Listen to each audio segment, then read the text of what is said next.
सभी का one way class में स्वागत है। आपको पता है कि हमने प्लांट क्लासिफिकेशन शुरू किया था और उसमें मैंने आपको फर्स्ट पार्ट कराया था। फर्स्ट पार्ट में मैंने आपको थैलोफाइटा, ब्रायोफाइटा, टेरिडोफाइटा ये समझाया, एल्गी समझाई, फंजाई समझाया, लाइकेन समझाया, है ना। मैंने इन सब के बारे में आपको बताया, सफेगनम मॉस के बारे में बताया कि उनका यूज़ कहाँ होता है। इन सब पर अपनों ने प्रीवियस क्लास में डिस्कस कर लिया है। अब हम आगे बढ़ने वाले हैं। मैंने आपको दो तरह के प्लांट पढ़ाए थे, ठीक है।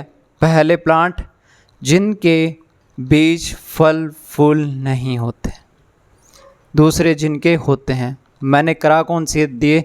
जिनके नहीं होते। आज हम बात करने वाले हैं फ्नेरोगेमस यानी कि पुष्पोद्भिद। पुष्पोद्भिद वो सारे प्लांट जिन्हें आप बाय फिजिकल बता सकते हो कि सर इस पे फ्लावर है, सर इस फ्लावर से बीज बनते हैं, वो सारे क्या हैं? वो सारे प्लांट फ्नेरोगेमी हैं यानी कि पुष्पोद्भिद हैं। इन प्लांट में क्या पाया जाएगा? पुष्प। और आपको पता है पुष्प से ही किसका निर्माण होता है? सीड का। पुष्प में क्या क्या होता है? एक मेल पार्ट, एक फीमेल पार्ट। मेल पार्ट पुंकेसर,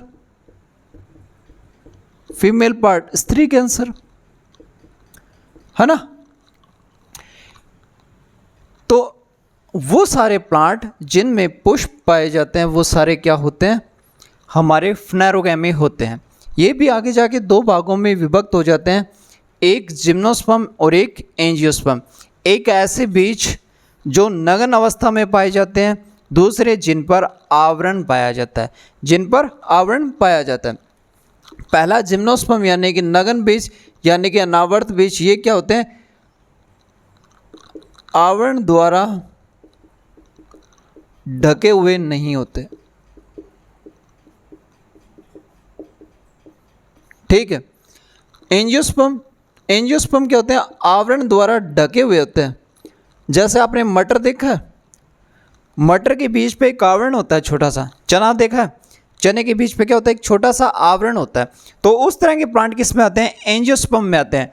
और जिन सीड्स पर ऊपर से कोई भी कवर नहीं होता वो किस में आते हैं? जिम्नोस्पर्म में आते हैं।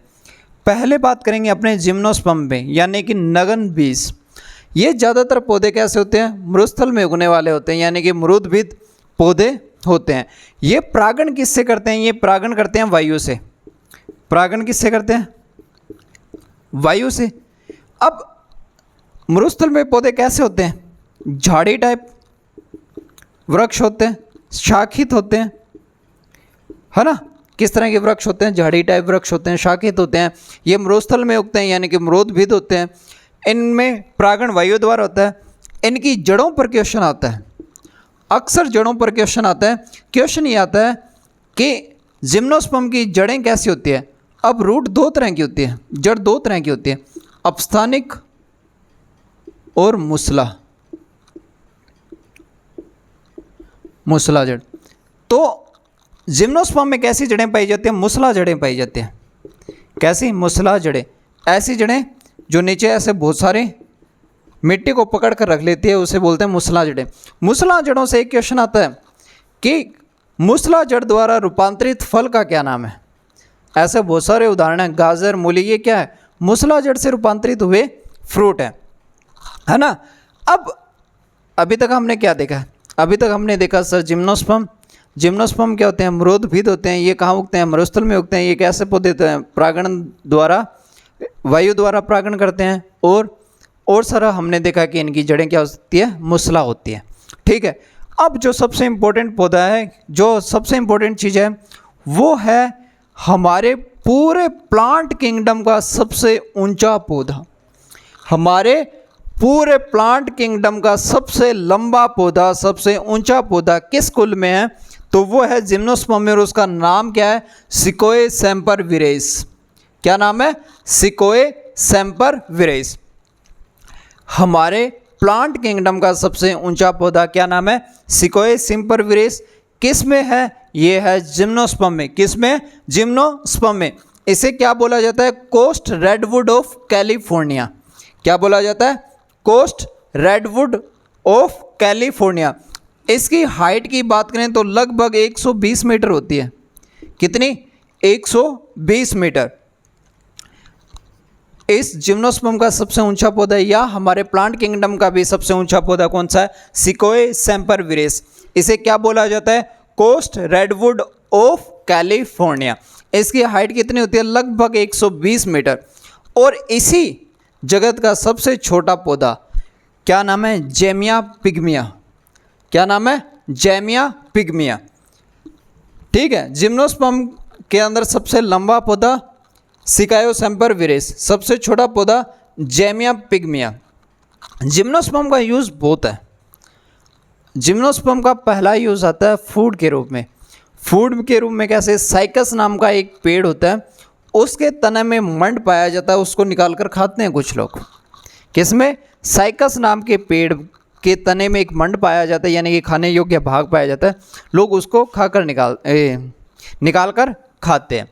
दूसरा, इसका उपयोग ईंधन के रूप में किया जाता है। आपको पता ही है, हमारी आम रोज़मर्रा ज़िंदगी में हम प्लांट का क्या करते हैं? ईंधन के लिए यूज़ करते हैं।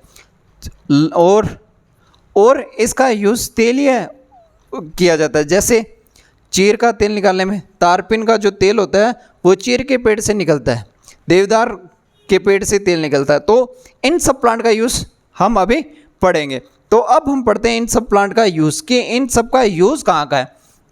मैंने क्या पढ़ाया? फ्नेरोगैमी, वो सारे पौधे जिनमें पुष्प होते हैं जो आगे जाके बीज बनते हैं। ये दो तरह के होते हैं, जिम्नोस्पर्म और एंजियोस्पर्म। जिम्नोस्पर्म जिनके बीज खुले होते हैं यानी कि नगन अवस्था में होते हैं। एंजियोस्पर्म जिन पर बीज के ऊपर एक आवरण पाया जाता है, जैसे मटर के बीज के ऊपर एक आवरण पाया जाता है। जिम्नोस्पर्म ये मृदविद होते हैं, ये शाखित होते हैं, झाड़ियों टाइप होते हैं, इनकी जड़ें मूसला होती है, ये परागण वायु द्वारा करते हैं। इस कुल का सबसे ऊंचा पौधा और प्लांट किंगडम का भी सबसे ऊंचा पौधा सिकायो सेम्परविरेस है, जिसे क्या बोला जाता है? कोस्ट रेडवुड ऑफ कैलिफोर्निया बोला जाता है। इसकी हाइट कितनी? 120 मीटर। और इसी जगत का सबसे छोटा पौधा कौन सा है? जेमिया पिग्मिया, है ना।